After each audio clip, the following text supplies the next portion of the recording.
Good evening dear students. आपका बहुत बहुत स्वागत है मेरे चैनल पर।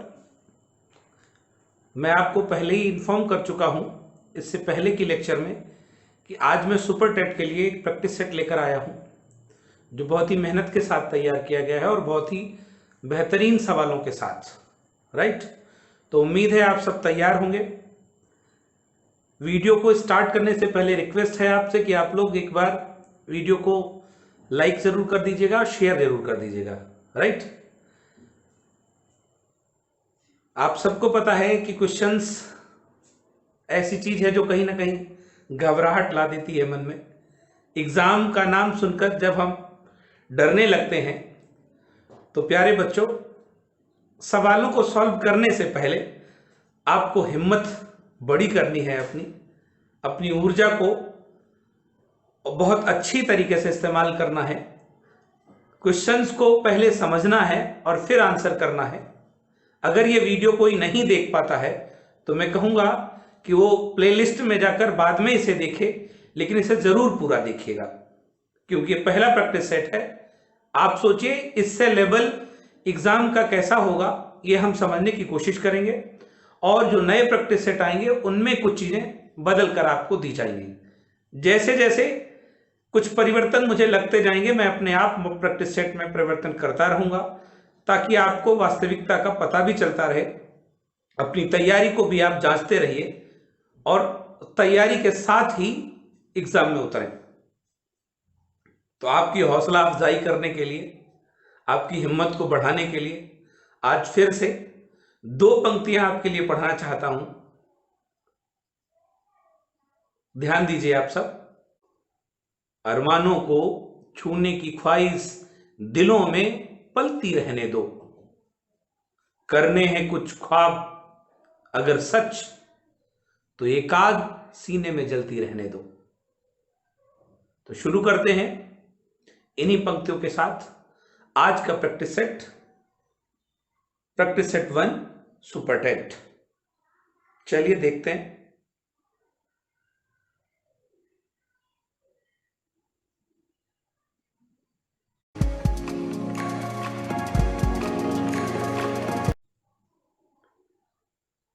एक एक सवाल इंपॉर्टेंट है, प्रत्येक सवाल को सीरियसली करेंगे आप। राइट, चलिए देखते हैं। आज के प्रैक्टिस सेट का पहला क्वेश्चन आपके लिए आपकी स्क्रीन पर है। क्वेश्चन नंबर 1, अखिल भारतीय राष्ट्रीय शिक्षा सम्मेलन का आयोजन किया गया। उम्मीद है ये क्वेश्चन आपने ऑफलाइन क्लासेस में पढ़ा होगा, मुझे जहां तक याद है, लेकिन नहीं पढ़ा तो कोई बात नहीं, ये सारे चैप्टर्स आपको पढ़ाए जाएंगे, लेकिन प्रैक्टिस सेट मुझे लाना था इसलिए मैंने इसका सवाल पहले शामिल कर लिया। आप खुद देखेंगे। पहला क्वेश्चन है आपका, अखिल भारतीय राष्ट्रीय शिक्षा सम्मेलन का आयोजन किया गया। ऑप्शन नंबर 1 23 अक्टूबर 1937, ऑप्शन बी 23 जनवरी 1937, ऑप्शन सी 23 अक्टूबर 1929, ऑप्शन डी 5 सितंबर 1935। तुक्का बिल्कुल भी मत मारिएगा, आंसर करिए तो लॉजिकली करिए। Right, option A 23 October 1937, option B 23 जनवरी 1937, ऑप्शन सी 23 अक्टूबर 1929, ऑप्शन डी 5 सितंबर 1935। उम्मीद है आप नहीं दे पाएंगे इसका जवाब। अगर आप देते हैं इसका जवाब तो थैंक यू, मेरी तरफ से एडवांस। इस क्वेश्चन का सही जवाब होगा ए। अब आप इसे समझिए, अखिल भारतीय राष्ट्रीय शिक्षा सम्मेलन का आयोजन पूछा जा रहा है। तो डियर स्टूडेंट्स, अखिल भारतीय राष्ट्रीय शिक्षा सम्मेलन आयोजन रिलेटेड है आपका किससे? वर्धा शिक्षा से। याद आया होगा आपको, वर्धा मारवाड़ी शिक्षा सम्मेलन का आयोजन किया गया था। एक्चुअली में मारवाड़ी शिक्षा समिति ने अपने 25 वर्ष पूरे करने के उपलक्ष्य में वर्धा में एक सम्मेलन का आयोजन किया था जिसकी अध्यक्षता गांधी जी ने की थी। इसलिए गांधी जी ने उसी सम्मेलन में वर्धा शिक्षा की मांग की थी। सच पूछा जाए तो वो आपका मारवाड़ी शिक्षा सम्मेलन के नाम से आयोजन किया था, जिसकी डेट थी 22-23 अक्टूबर 1937, राइट। और यही भूमिका में है आपका वर्धा शिक्षा बेसिक शिक्षा के नाम से, इसी पे अगर वो नींव पड़ी, राइट। उस नींव के द्वारा ही एक शिक्षा योजना लाई गई थी, तो राइट। तो जब वर्धा शिक्षा का लेक्चर अपलोड करूंगा तो ये चीज और क्लियर हो जाएगी। फिलहाल आप याद रखेंगे A is correct answer, 23 October 1937। Clear हुआ? चलिए बढ़ते अगले क्वेश्चन पर, ठीक है।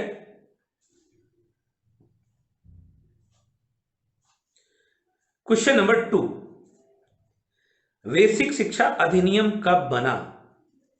आप देखें बहुत इंपॉर्टेंट क्वेश्चन है ये, सुपर टेट में पूछा भी जा चुका है। बेसिक शिक्षा अधिनियम कब बना? Option a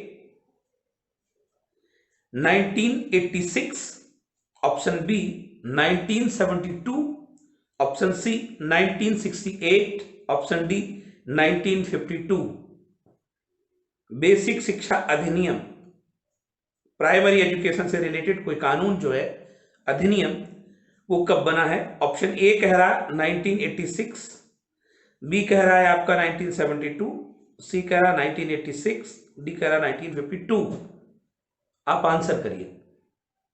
very good, B is right answer, 1972 ये आपका करेक्ट आंसर है, right. B is right option, 1972, ठीक है। बेसिक शिक्षा के विषय में भी अगर बात की जाएगी तो आपको पता, पहली शिक्षा नीति 1968 में आई, जिसका सबसे बड़ा लक्ष्य था जो अनुच्छेद 45 में वर्णित था। आपने इससे पहले का लेक्चर पढ़ लिया है, आरटीई एक्ट 2009, उसमें बताया गया था कि 6 से 14 वर्ष नहीं, 14 वर्ष तक के सभी बच्चों की बात थी।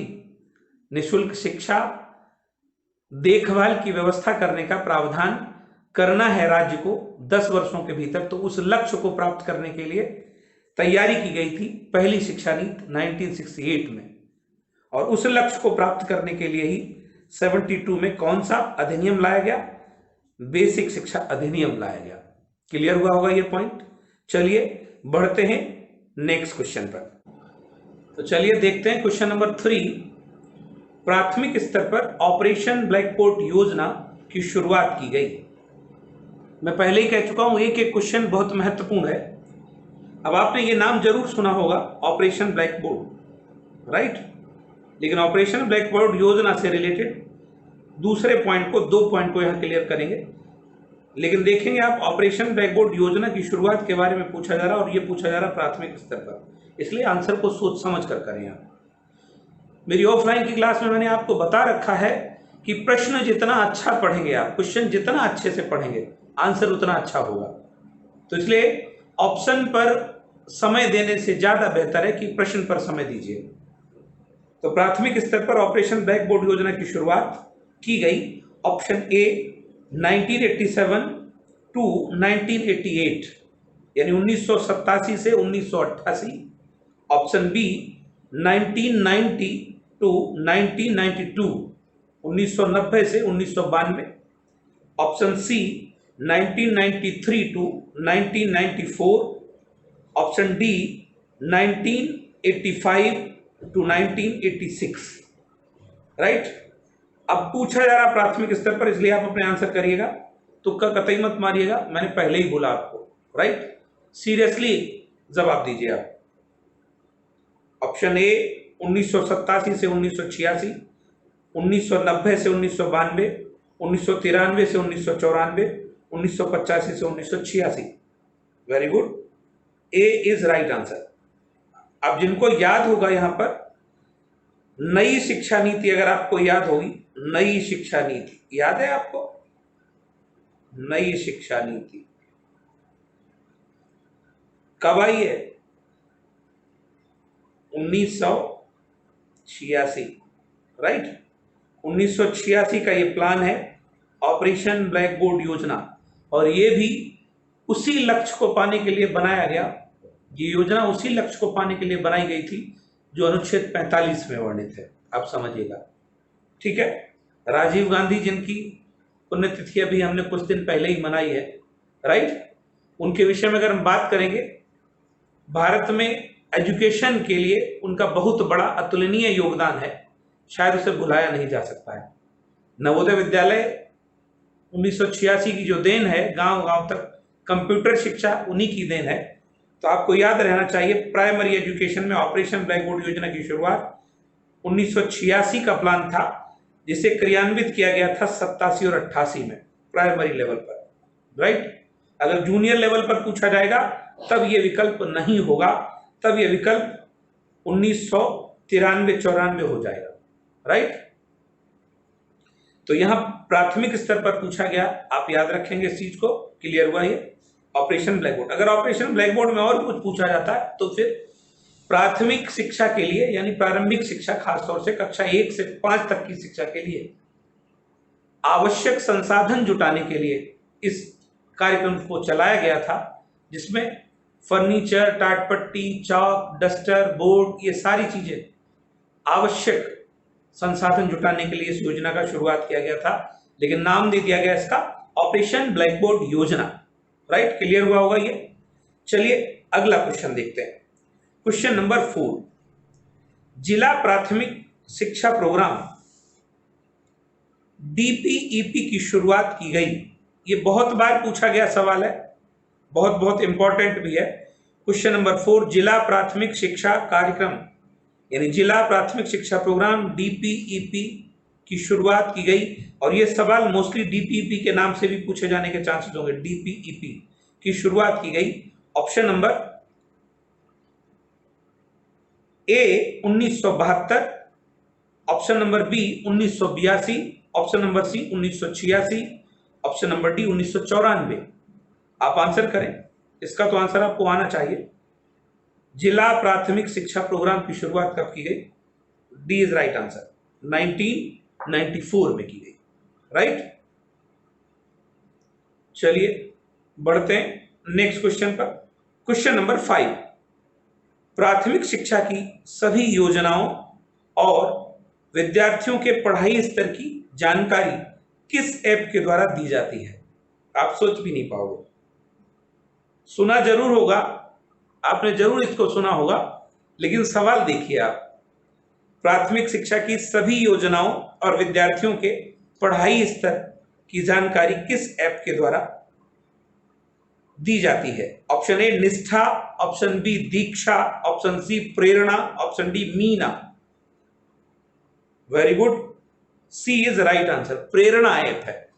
आपने अभी अभी बीच में सुना था, जैसे ही अप्रैल का सेशन स्टार्ट हुआ या जनवरी में इसकी चर्चा चली थी, जनवरी टू अप्रैल, हर टीचर परेशान था प्रेरणा ऐप को लेकर। ये वही प्रेरणा ऐप है जिस पर प्राथमिक शिक्षा की सभी योजनाओं और विद्यार्थियों के पढ़ाई स्तर की जानकारी इस ऐप के द्वारा दी जाती है, राइट। तो प्रेरणा ऐप है, क्लियर हुआ। चलिए बढ़ते हैं नेक्स्ट क्वेश्चन पर। क्वेश्चन नंबर 6, वर्तमान में डाइट के प्राचार्य को कहा जाता है? डाइट आपने सुना है, जिला शिक्षा प्रशिक्षण। वर्तमान में डाइट के प्राचार्य को एक नाम दिया गया है, राइट, एनसीटी के द्वारा। ऑप्शन ए सहायक शिक्षा निदेशक, उप शिक्षा निदेशक, शिक्षा निदेशक, शिक्षा विकास अधिकारी। आप आंसर करें। वेरी गुड, ये तो सही है, ऑप्शन 4 है, आप कोई एक चुनेंगे तो जरूर सही होगा, लेकिन अगर सोचकर आंसर करेंगे तो ज्यादा बेहतर होगा। अगर आप नहीं जानते तो आज जानिए आप, बी इज राइट आंसर, उप शिक्षा निदेशक है कि 2020 में डाइट के प्राचार्य को उप शिक्षा निदेशक कहकर संबोधित किया जाएगा।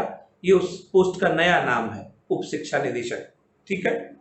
चलिए बढ़ते हैं नेक्स्ट क्वेश्चन की ओर। क्वेश्चन नंबर 7, एक शिक्षक पहले कंप्यूटर का पूर्ण आइडिया देता है, फिर उसके विभिन्न अवयवों पर प्रकाश डालता है, यह शिक्षण के किस सूत्र पर आधारित है? ऑप्शन ए आगमन से निगमन, ऑप्शन बी अंश से पूर्ण की ओर, ऑप्शन सी मूर्त से अमूर्त की ओर, ऑप्शन डी इनमें से कोई नहीं। इसका आंसर आपको आना चाहिए। एक शिक्षक पहले कंप्यूटर का पूर्ण आइडिया देता है, फिर उसके विभिन्न अवयवों पर प्रकाश डालता है। शिक्षण के किस सूत्र पर आधारित है? ऑप्शन ए आगमन से निगमन की ओर, ऑप्शन बी अंश से पूर्ण की ओर, ऑप्शन सी मूर्त से अमूर्त की ओर, ऑप्शन डी इनमें से कोई नहीं। उम्मीद है आप बी को चुन रहे होंगे, तो मैं सबसे पहले आपकी जानकारी के लिए बी को ही क्रॉस कर रहा हूं। बी गलत होगा आपका, right? D is right. D सही होगा, क्योंकि इसका सही सूत्र होगा पूर्ण से अंश की ओर। पूर्ण से अंश होगा, जो इसमें दिया नहीं गया है, ये आपका सही हो जाएगा। D is right answer. पहले कंप्यूटर का पूर्ण आइडिया, तो आप पूर्ण से देख सकते हो, पूर्ण दिखा रहा, फिर उसके अवयव दिखा रहा, तो पूर्ण से अंश की ओर चलेंगे आप। चलिए, क्लियर हुआ होगा ये क्वेश्चन। बढ़ते हैं नेक्स्ट क्वेश्चन की ओर। अभिप्रेरणा वे शारीरिक तथा मनोवैज्ञानिक दशाएं हैं जो किसी कार्य को करने के लिए प्रेरित करती हैं। यह कथन है। ऑप्शन ए वुडवर्थ का, ऑप्शन बी मैकडूगल का, ऑप्शन सी गिलफोर्ड का, ऑप्शन डी थॉमसन का। आप आंसर करें। अभिप्रेरणा वे शारीरिक तथा मनोवैज्ञानिक दशाएं हैं जो किसी कार्य को करने के लिए प्रेरित करती हैं। कथन किसका है? Option A Woodworth, option B McDougall, option C Guilford, option D Thomson. B is right option. ये कथन मैकडूगल का है, राइट? मैकडूगल की इस परिभाषा को याद रखने के लिए आप दो शब्दों को याद रख सकते हो। एक तो मैकडूगल, विलियम मैकडूगल मूल प्रवृत्तियों और संवेग के लिए जाने जाते हैं, राइट? और दूसरा मनोवैज्ञानिक दशाओं के लिए जाने जाते हैं। तो अगर आप यहां से एम को पुट करोगे और एस को पुट करोगे, तो भी आप जान जाओगे कि अभिप्रेरणा से संबंधित मैकडूगल की परिभाषा है, जिसमें शारीरिक और मनोवैज्ञानिक दशाओं को शामिल किया गया है। क्लियर हुआ? चलिए बढ़ते हैं नेक्स्ट क्वेश्चन की ओर। Question number 9। शिक्षण में सरस्वती यात्राएं संबंधित हैं। एकदम नए सवाल हैं, ये प्रिडिक्टेड हैं, इन सवालों के आने के चांसेस हैं, इसलिए ये सवाल बनाए गए हैं। आप अक्सर देखते होंगे मैं उन सवालों को कम शामिल कर रहा हूं जो पूछे जा चुके हैं। जिनके पूछे जाने के चांसेस हैं उन पर पढ़ेंगे, हम उनको पढ़ेंगे। तो प्रश्न है आपका 9th, शिक्षण में सरस्वती यात्राएं संबंधित हैं। ऑप्शन ए सरस्वती को विद्यालय तक लाने के लिए, ऑप्शन बी बालिकाओं को शिक्षा में शामिल करने के लिए, ऑप्शन सी शैक्षिक पर्यटन यात्राएं जो प्रत्यक्ष ज्ञान प्राप्ति में सहायक हैं, ऑप्शन डी छात्रों को दर्शनीय स्थलों के भ्रमण कराने संबंधी यात्राएं। ऑप्शन चुने आप, कौन सा सही ऑप्शन होगा? सरस्वती यात्राएं, सी इज राइट। अब देखेंगे सरस्वती यात्राओं का संबंध सच पूछा जाए तो पर्यटन यात्राएं हैं, राइट? पर्यटन प्रणाली आपने अक्सर पढ़ी होगी। तो पर्यटन है आपका शैक्षिक पर्यटन को ही क्या कहते हैं? सरस्वती यात्राएं कहते हैं। इनका बाकी की यात्राओं से कोई मतलब नहीं है। किससे मतलब है? शैक्षिक पर्यटन यात्राएं जो प्रत्यक्ष ज्ञान प्राप्ति में सहायक हैं। एक सवाल अब पूछा जाता है कि आप अपनी कक्षा के छात्रों को जबरा पढ़ाने के लिए, तो उसमें ऑप्शन आता है आपका राइट कि जू लेकर जाएंगे बच्चों को। तो जू ले जाना क्या है? वो सरस्वती यात्राएं हैं। शैक्षिक पर्यटन से संबंधित जितनी भी यात्राएं हैं उनको शिक्षा की दृष्टि से, शिक्षण की दृष्टि से क्या कहा जाता है? सरस्वती यात्राएं कहा जाता है। क्लियर हुआ होगा आपको? चलिए बढ़ते हैं नेक्स्ट क्वेश्चन पर। क्वेश्चन नंबर 10, बहुत ही महत्वपूर्ण क्वेश्चन। मस्तिष्क विप्लव नीति का प्रयोग किया जाता है। ऑप्शन ए व्यक्तित्व के विकास में, ऑप्शन बी समस्या समाधान में, ऑप्शन सी अधिगम स्थानांतरण में, ऑप्शन डी बुद्धि के परीक्षण में। पहले तो समझिए आप सवाल को, मस्तिष्क विप्लव पूछा गया है आपको। ऑफलाइन में ये हम बात आपको कई बार बता चुके हैं। इसको ब्रेन स्टॉर्मिंग या फिर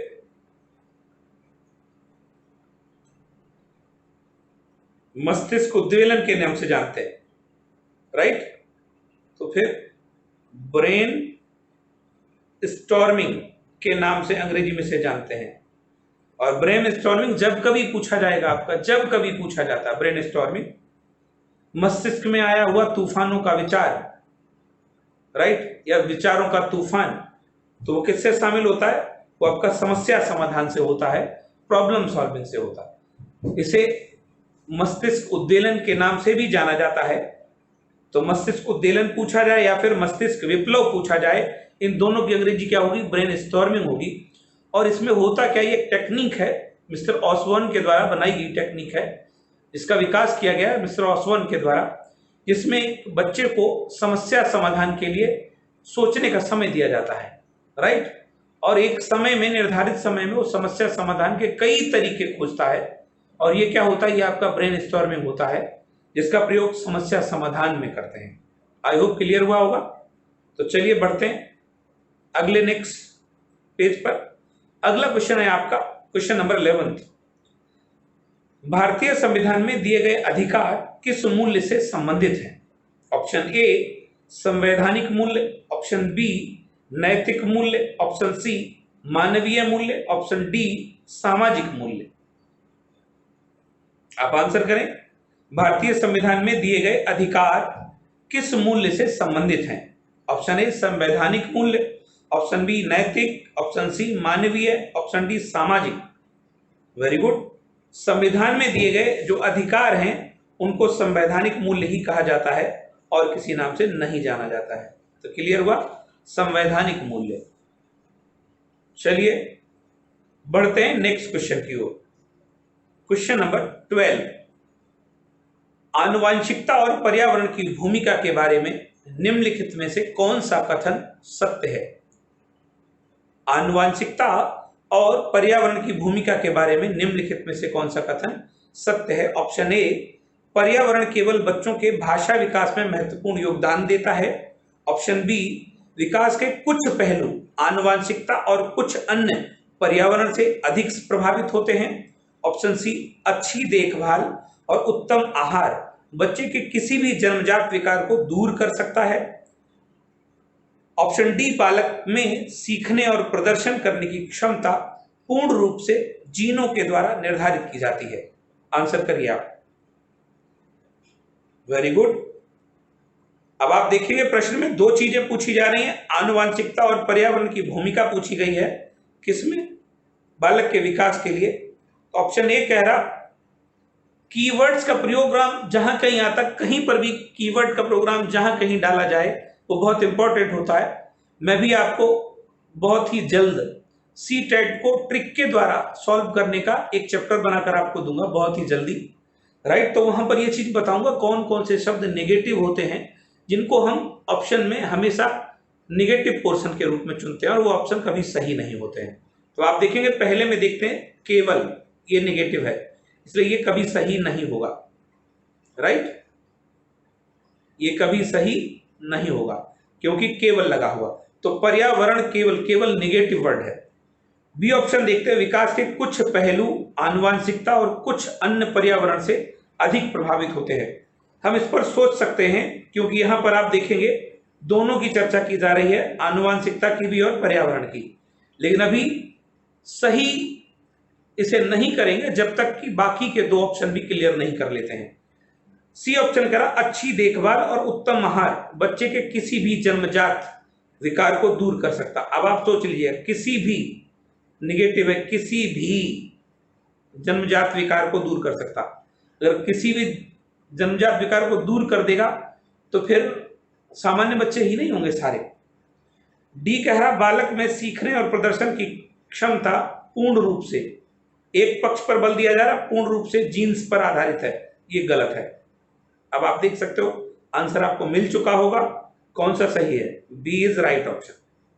विकास के कुछ पहलू आनुवांशिकता और कुछ अन्य पर्यावरण से अधिक प्रभावित होते हैं, राइट। प्रकृति पोषण विभाग। आई होप क्लियर हुआ होगा। चलिए बढ़ते हैं नेक्स्ट क्वेश्चन पर। क्वेश्चन नंबर 13, मूल्यांकन का केंद्र बिंदु होना चाहिए। ऑप्शन ए, अधिगम को निरंतर आगे बढ़ाना। ऑप्शन बी, बच्चों को वर्गीकृत करना। ऑप्शन सी, अध्यापक के बोझ को घटाना। ऑप्शन डी, बच्चों में प्रतियोगिता को बढ़ावा देना। चलिए आंसर करिए आप। मूल्यांकन का केंद्र बिंदु पूछा गया। मूल्यांकन का सामान्य अर्थ क्या है? किसी बच्चे को उसके कार्य के अकॉर्डिंग एवेल्युएट करना, मूल्यांकन करना, राइट। अधिगम को निरंतर आगे बढ़ाना, बच्चों को वर्गीकृत करना, अध्यापक के बोझ को घटाना। अब आप देखेंगे अगर चाइल्ड सेंटर्ड एजुकेशन की बात करेंगे तो सबसे पहले हम कौन सा कट कर देंगे? सी कट कर देंगे, अध्यापक के बोझ को घटाना। क्यों भैया? ज्वाइनिंग में 40,000 रुपए सैलरी मिलती है, फिर भी बोझ कम कर लें, क्यों? चाइल्ड सेंटर्ड एजुकेशन है, जितनी मेहनत कर सकते हो करो, बच्चे को सिखाने का लक्ष्य होना चाहिए, इसलिए सी को सबसे पहले काटिए। चाइल्ड सेंटर्ड में प्रायोरिटी किसको दी जा रही? बच्चे को दी जा रही। केंद्र बिंदु में क्या है आपका? बच्चा भी है, तो आप यहां देखेंगे सी गलत है पहले ही। आगे कह रहा बच्चों को वर्गीकृत करना, समावेशी शिक्षा में बच्चों का वर्गीकरण नहीं किया जा सकता, तो बी भी आपका गलत है। बच्चों में प्रतियोगिता बढ़ाना, प्रतियोगिता सार्थक हो सकती है लेकिन अतिशय नहीं, ए इज राइट होगा। अधिगम को निरंतर आगे बढ़ाना, ए आपका बिल्कुल सही होगा। टिक करें आप, अधिगम को निरंतर आगे बढ़ाना, ये मूल्यांकन का केंद्र बिंदु होना चाहिए। यहां फेल और पास करने का उद्देश्य नहीं है, अधिगम को निरंतर आगे बढ़ाना है, उसकी गलतियों को इंप्रूव करते हुए उसको लक्ष्य तक ले जाना है, राइट। चलिए क्लियर हुआ होगा आयो। बढ़ते हैं नेक्स्ट क्वेश्चन पर। क्वेश्चन नंबर 14, भारत में अंग्रेजी शिक्षा की शुरुआत का श्रेय जाता है। आप पढ़ चुके हैं ये लेक्चर में। भारत में अंग्रेजी शिक्षा की शुरुआत का श्रेय, option A William Hunter, option B Lord Ripon, option D Lord Macaulay, option D, option C है आपका Lord Macaulay, option D Charles Wood. Answer करिए आप। Very good, Lord Macaulay is the right answer. ठीक है, तो बढ़ते हैं next question पर। क्वेश्चन नंबर 15, शिक्षा में अवरोधन से तात्पर्य है। ऑप्शन ए, बालक का विद्यालय में प्रवेश न लेना। ऑप्शन बी, बालक द्वारा विद्यालय छोड़ देना। ऑप्शन सी, बालक का विद्यालय न आना। ऑप्शन डी, बालक का एक से अधिक बार एक ही कक्षा में रहना। आंसर करें आप। वेरी गुड, अवरोधन। यहां देखेंगे दो शब्दों का प्रयोग होता है, एक अपव्यय होता और एक अवरोधन होता। एक कौन सा है आपका? अपव्यय, और एक कौन सा है आपका? अवरोधन। इन दो शब्दों का पहला प्रयोग किया जाता है। अब अगर बात की जाए, अपव्यय और अवरोधन प्राथमिक शिक्षा की सबसे बड़ी समस्या मानी जाती है, जिसको दूर करने के लिए हर्टांग समिति ने अपने सुझाव दिए थे, राइट। तो अवरोधन, अपव्यय का मतलब क्या हुआ? फिजूल खर्ची हुई, किसी कक्षा में एडमिशन लेना और एग्जाम नहीं देना, मतलब एडमिशन तो लिया लेकिन पढ़ाई पूरी नहीं की, बीच में उसे छोड़ दिया, ये अवरोधन हुआ, सॉरी ये अपव्यय हुआ। और अवरोधन क्या है? एक ही कक्षा में बार बार फेल होते रहना, ये अवरोधन, रुकावट। इस आधार पर आपका कौन सा सही हो जाएगा? डी राइट आंसर हो जाएगा। बालक का एक से अधिक बार एक ही कक्षा में रहना, ये आपका अवरोधन होगा। आई होप क्लियर हुआ होगा। चलिए बढ़ते हैं नेक्स्ट क्वेश्चन पर। क्वेश्चन नंबर 16, चलिए देखते हैं क्वेश्चन नंबर 16। शिक्षा का अधिकार अधिनियम 2009 के क्रियान्वयन के बाद कक्षा कक्ष। देखेंगे आपने इससे पहले का लेक्चर आरटीई पढ़ा है, तो जिन स्टूडेंट्स ने आरटीई का लेक्चर नहीं पढ़ा है वो प्लेलिस्ट में जाकर आरटीई को एक बार पुनः पढ़ें, राइट, आपको समझ आएगा। शिक्षा का अधिकार अधिनियम 2009 के क्रियान्वयन के बाद कक्षा कक्ष, ऑप्शन ए आयु के अनुसार अधिक विषम जातीय है। ऑप्शन बी, जेंडर के अनुसार अधिक समजातीय है। ऑप्शन सी, अप्रभावित है क्योंकि शिक्षा का अधिकार अधिनियम विद्यालय में कक्षा की औसत आयु को प्रभावित नहीं करता है। ऑप्शन डी, आयु के अनुसार अधिक समजातीय है? आंसर करिए आप। ओके, शिक्षा का अधिकार अधिनियम 2009 के बाद, तो जिन बच्चों को ये चीज याद होगी कि शिक्षा का अधिकार अधिनियम किन पर लागू होता, 6 से 14 वर्ष की आयु के सभी बच्चे। आयु के अनुसार अधिक विषम जातीय है, चलो कट कर लो इसको, ये नहीं होगा। जब 6 से 14 वर्ष की बात आ गई तो इसका मतलब ए नहीं है, राइट। ये कह रहा विषम जातीय। जेंडर के अनुसार समजातीय। अब आप देखेंगे जेंडर 22 की बात आएगी तो समजातीय है, ऐसा नहीं है अभी भी, ठीक है। अप्रभावित है ये भी नहीं कह सकते हो, अप्रभावित है, प्रभावित है जरूर। आयु के अनुसार अधिक समजाती है, डी इज राइट आंसर, ठीक है, डी इज राइट आंसर। शिक्षा का अधिकार अधिनियम जब 2009 लागू हुआ, क्रियान्वयन हुआ, तो उसमें मोस्टली किस आयु वर्ग के बच्चे हैं? कक्षा 1 से 8 तक में, तो कक्षा 1 में 6 वर्ष के हैं और कक्षा 8 में 14 वर्ष के हैं। तो आप देखेंगे उम्र के अकॉर्डिंग, आयु के अकॉर्डिंग कैसे हैं? अधिक समजातीय हैं, तो डी इज राइट आंसर, ठीक है। चलिए बढ़ते हैं नेक्स्ट क्वेश्चन की ओर।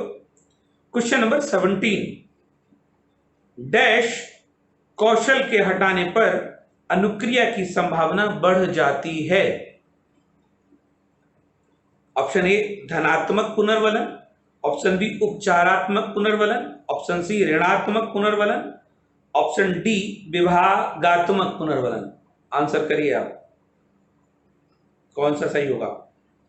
डैश कौशल के हटाने पर अनुक्रिया की संभावना, देखेंगे हटाने पर अनुक्रिया की संभावना बढ़ जाती है।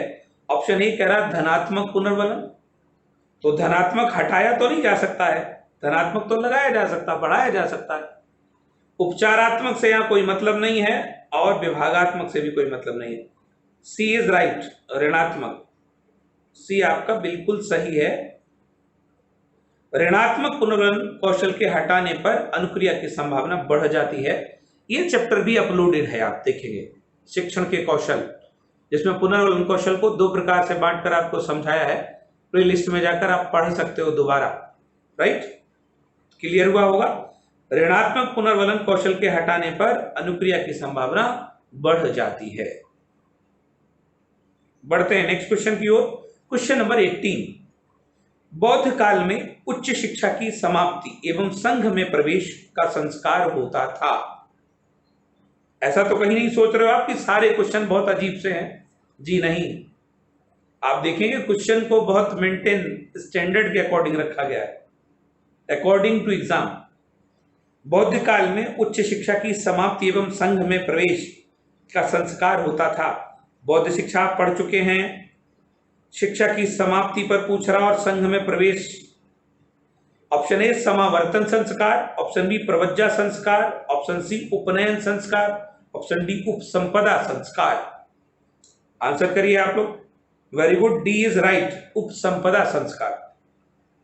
बौद्ध शिक्षा का यह अंतिम संस्कार होता था जिसको उच्च शिक्षा की समाप्ति एवं संघ में प्रवेश के समय किया जाता था, राइट। ये समावर्तन और उपनयन ये वैदिक शिक्षा के 2 संस्कार हैं, प्रवज्जा और उपसंपदा बौद्ध शिक्षा के हैं। तो यहां पर आपका शिक्षा की समाप्ति पर उपसंपदा होगा। I hope it will clear. चलिए बढ़ते हैं नेक्स्ट क्वेश्चन पर। क्वेश्चन नंबर 19, भारत में पुनर्जागरण के अग्रदूत माने जाते हैं। Option A Raja Ram Mohan Roy, option B Dayanand Saraswati, option C Pandit Gangadhar Shastri, option D इनमें से कोई नहीं। अंग्रेजी शिक्षा इंट्रोडक्टरी लेक्चर आप पढ़ चुके हो, वेरी गुड, आप सभी का सही है। ए इज राइट आंसर, राजा राम मोहन राय, ठीक है। कलकत्ता समाज की स्थापना की थी और कलकत्ता में हिंदू कॉलेज की स्थापना की थी। चलिए बढ़ते हैं नेक्स्ट क्वेश्चन की ओर। क्वेश्चन नंबर 20, निम्नलिखित में से पूर्व बाल्यावस्था की विशेषता नहीं है। बहुत ही इंपॉर्टेंट सवाल। ऑप्शन ए दल अथवा समूह में रहने की अवस्था, ऑप्शन बी अनुकरण करने की अवस्था, ऑप्शन सी प्रश्न करने की अवस्था, ऑप्शन डी खेलने की अवस्था। आप आंसर करेंगे। क्वेश्चन निगेटिव पैटर्न पर आधारित है, नहीं है। तो इसका मतलब 3 विशेषताएं पूर्व बाल्यावस्था की होंगी, पूर्व बाल्यावस्था की, और 1 विशेषता नहीं होगी। आपको वही चुननी है। बाल विकास की तीनों अवस्थाओं से रिलेटेड भी पूरे के पूरे लेक्चर अपलोडेड हैं आपके, शैशवावस्था, बाल्यावस्था और किशोरावस्था, तीनों लेक्चर पढ़े हुए हैं प्लेलिस्ट में।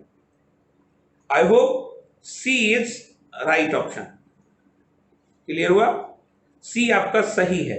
पूर्व बाल्यावस्था की स्थिति की अगर बात की जाती है तो आप देखेंगे पूर्व बाल्यावस्था आपका पहले अर्ली है, तो यहां पर 6 से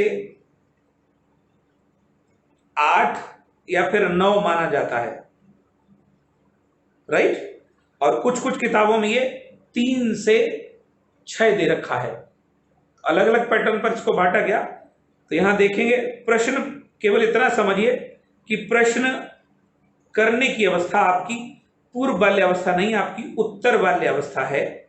इस आधार पर ये वाला नहीं होगा, सी इज आपका, सी राइट होगा। ठीक है, 3 विशेषताएं आपकी पूर्व बाल्यावस्था की हैं। दल अथवा समूह में रहता है बच्चा, अनुकरण करता है और खेलता है। ठीक है, प्रश्न करने की अवस्था उत्तर बाल्यावस्था का लक्षण है।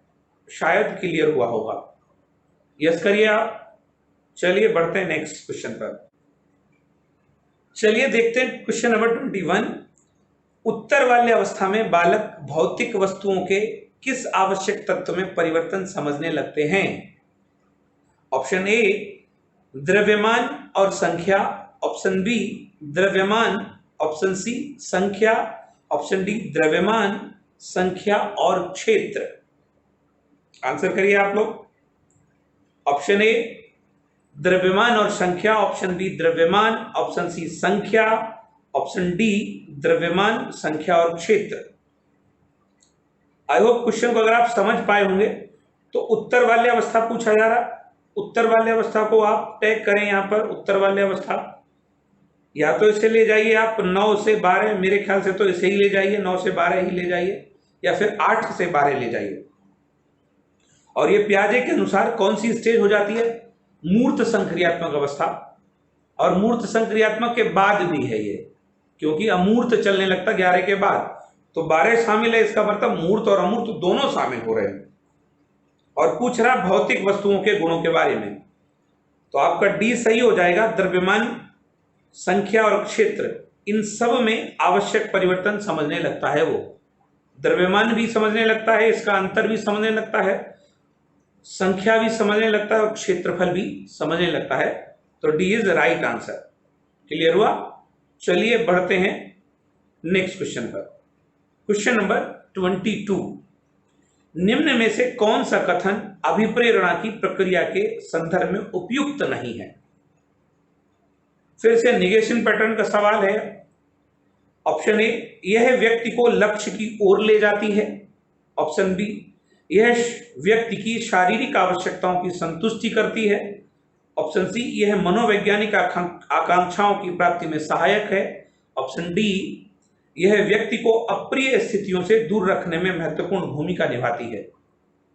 फिर से निगेशन पैटर्न का सवाल है, उपयुक्त नहीं है, तो 3 उपयुक्त होंगे, एक आपका नहीं होगा। जो नहीं होगा वो आपका आंसर होगा। तो आप देखेंगे अभिप्रेरणा का भी चैप्टर पढ़ा हुआ है, अपलोड है वीडियो पूरा। तो यह व्यक्ति को लक्ष्य की ओर ले जाती है, ये सही है। यह व्यक्ति की शारीरिक आवश्यकताओं की संतुष्टि करती है, बिल्कुल सही है। जैविक आवश्यकताएं, शारीरिक आवश्यकताएं। ऑप्शन डी यह मनोवैज्ञानिक आकांक्षाओं की प्राप्ति में बिल्कुल सही है। मनोवैज्ञानिक आकांक्षाओं की प्राप्ति में भी सहायक होता है ये। यह व्यक्ति को अप्रिय स्थितियों से दूर रखने में महत्वपूर्ण भूमिका निभाती है, यही आपका गलत है, राइट, ये नहीं है। तो इसका मतलब यही आपका राइट आंसर होना चाहिए, उपयुक्त नहीं है। क्योंकि अभिप्रेरणा पॉजिटिव और निगेटिव दोनों है, सकारात्मक और नकारात्मक दोनों है, जबकि इसमें कह रहा अप्रिय स्थितियों से दूर रखने में महत्वपूर्ण भूमिका निभाती। जरूरी नहीं है की महत्वपूर्ण भूमिका निभाएगी। राइट, चलिए बढ़ते हैं नेक्स्ट क्वेश्चन पर। क्वेश्चन नंबर 23, अधिगम संबंधी सिद्धांतों में कबूतर पर प्रयोग किया। जवाब दीजिए आप। Option A Thorndike, option B Kohler, option C Pavlov, option D Skinner. अधिगम संबंधी सिद्धांतों में कबूतर पर प्रयोग किया। किस पर पूछ रहा है? कबूतर पर पूछ रहा है। तो आप आंसर करें। Thorndike, Kohler, Pavlov, Skinner. Very good, D is right answer. Skinner ने चूहे और कबूतर पर प्रयोग किया है। पहला प्रयोग चूहे का है और दूसरा प्रयोग कबूतर का है। कबूतर पर कब किया है? 1943। राइट, और चूहे पर पहले किया है 1935 के आसपास।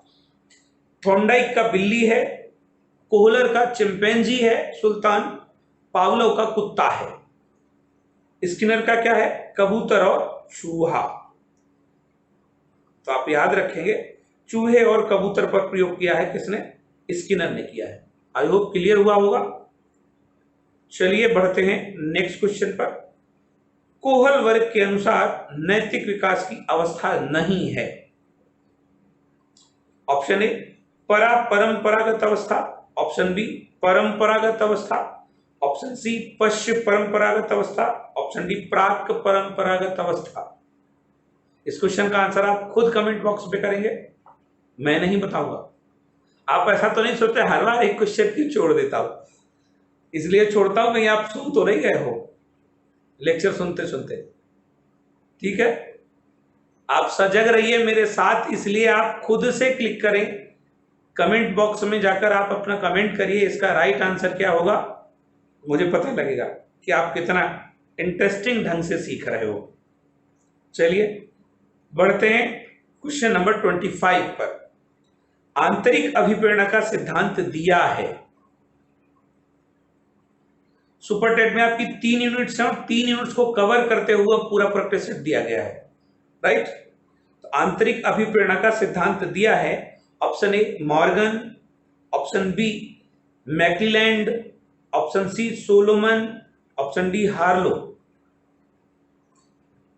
अभिप्रेरणा के सारे सिद्धांतों से संबंधित पूरा चैप्टर है, तो जिन बच्चों ने नहीं पढ़ा है, जो बच्चे नए हैं, वो सारे बच्चे अभिप्रेरणा का लेक्चर जरूर पढ़ें। सुपर टेट में अभिप्रेरणा प्रॉपर और डीप सवालों से पूछी जाएगी, इसलिए मैंने सुपर टेट के लेवल का ही चैप्टर बना के डाला है आपका अभिप्रेरणा से रिलेटेड। उसमें करीब 10 से 11 सिद्धांत बताए हैं, आप उसे एक बार जरूर देखें। आंतरिक अभिप्रेरणा का सिद्धांत दिया है आपका हार्लो ने। राइट, नाम पहली बार सुन रहे हैं क्या? जी नहीं, मैंने ऑफलाइन की क्लास में भी आपको पढ़ाया है। चलिए बढ़ते हैं क्वेश्चन नंबर 26 पर। द स्कूल एंड सोसाइटी किताब के लेखक हैं। Option A Robert Gagne, option B John Dewey, option C Thorndike, option D Stanley Hall. आप लोग आंसर करिए। द स्कूल एंड सोसाइटी किताब के लेखक हैं। Option A Robert Gagne, option B John Dewey, option C Thorndike, option D Stanley Hall. Very good, right answer is B John Dewey. The school and society किताब किसने लिखी है? John dewy ने लिखी है। अगर रॉबर्ट गैने की पूछी जाती है, द कंडीशंस ऑफ लर्निंग किताब के राइटर कौन है? रॉबर्ट गैने। रॉबर्ट गैने पढ़ाया है मैंने आपको। रॉबर्ट गैने की किताब आपकी द कंडीशंस ऑफ लर्निंग है। थॉर्नडाइक की किताब द एनिमल इंटेलिजेंस, जो प्रमुख पूछी जा सकती है, और स्टेनले हॉल की एडोलेसेंस किताब है। तो ये चारों किताबें महत्वपूर्ण है आपकी एग्जाम की दृष्टि से। फिलहाल द स्कूल एंड सोसाइटी किताब के लेखक कौन है? जॉन ड्यूवी है। क्लियर हुआ? चलिए तो बढ़ते हैं नेक्स्ट क्वेश्चन पर। Question number 27। अपने विचारों को प्रकट न कर पाना एक लक्षण है। बहुत बहुत इंपॉर्टेंट सवाल। अपने विचारों को प्रकट न कर पाना एक लक्षण है। Option A dementia, option B autism, option C dysthymia, option D ऑडिटेक्सिया। आंसर करिए आप। अपने विचारों को प्रकट न कर पाना एक लक्षण है। Option A dementia, option B autism, option C dysthymia, option okay, B is right option. Autism स्वलीनता अथवा स्वमोह, आत्ममोह, आत्मविमोह, कई नाम से ये पूछा जाता है। मोस्टली स्वलीनता से पूछा जाता है। इसमें क्या होता है कि व्यक्ति एक ही बात को अपने आप बार बार बोलता रहता है और अपने विचार दूसरों को बता नहीं पाता है प्रॉपरली। मस्तिष्क विकास से संबंधित एक विकार है ये बच्चे का, इसे ऑटिज्म के नाम से जाना जाता है, राइट। तो ऑटिज्म में क्या होता है कि बालक अपने विचारों को सही से प्रकट नहीं कर पाता है। आई होप क्लियर हुआ होगा, ठीक है। चलिए बढ़ते हैं नेक्स्ट क्वेश्चन की ओर। क्वेश्चन नंबर 28, भारतीय ब्रेल लिपि आधारित है। ऑप्शन ए 8 डॉट्स पर, ऑप्शन बी 5 डॉट्स पर, ऑप्शन सी 6 डॉट्स पर, ऑप्शन डी इनमें से कोई नहीं। आपने ब्रेल लिपि को बहुत पढ़ा है। ब्रेल लिपि ब्लाइंड बच्चों के लिए उपयोगी एक यंत्र है जिससे बच्चा पढ़ना लिखना सीखता है, ठीक है। उस लिपि में पूछा गया, लिपि लकड़ी पर उभरे हुए 6 डॉट्स पर निर्धारित होती है, राइट। उन डॉट्स का कोई ना कोई मीनिंग होता है। तो अगर बात की जाए, ब्रेल लिपि 2 पैटर्न पर बनी हुई है, एक 6 डॉट्स पर है और एक 8 डॉट्स पर है। जब कभी आपसे पूछा जाता है कि 8 डॉट्स पर कौन सी ब्रेल लिपि आधारित है, तब आप बोलिए आधुनिक ब्रेल लिपि। और जब 6 डॉट्स पर पूछी जाती है तब आपका परफेक्ट ब्रेल लिपि होगा, आधुनिक शब्द का प्रयोग नहीं होगा, राइट। और ब्रेल लिपि जो ब्रेल के द्वारा तैयार की गई है वो 6 डॉट्स पर ही आधारित है।